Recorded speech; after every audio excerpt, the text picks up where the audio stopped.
जीरा राइस क्या खाइबा पसंद देखा जमी सुंदर ताकू बनैबा भी बहुत स्वाद। आसंतु स्टार्ट करिबा। नमस्कार, जय जगन्नाथ सांग माने। सिद्धूस किचन को आपन को अनेक अनेक स्वागत। चलंतु स्टार्ट करिबा आज रेसिपी।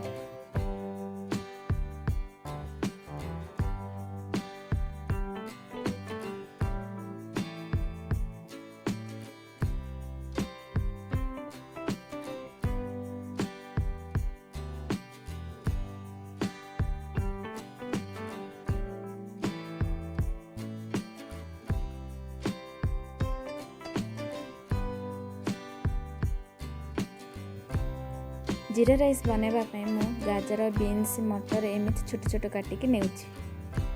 आपण चाहिए परिबा कम अधिक करि परिबे।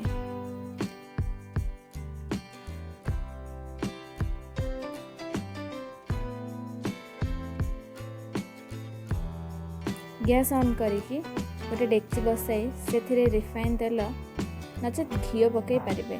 मु रिफाइन तेल 2 चम्मच देदेली। तेल गरम होला परे जीरा को पकई देबे।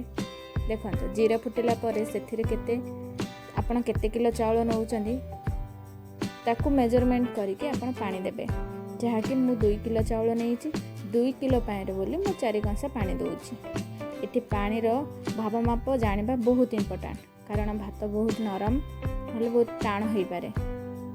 सेथि पाए बोली आपण जदि मापी कि नौचंती तो एटा भातटा हमर परफेक्टली हेई परिबो। देखो पानी गरम हैला परे मु काटिकी रखिथिबा परिबा को दे दोछि।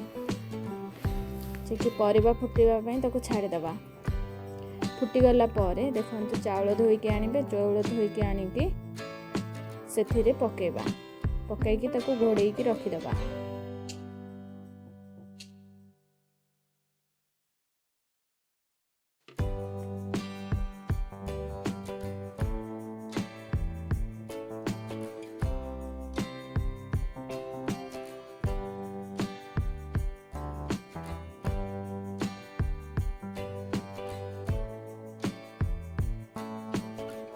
देखो हे गला आमर गरम गरम जीरा राइस।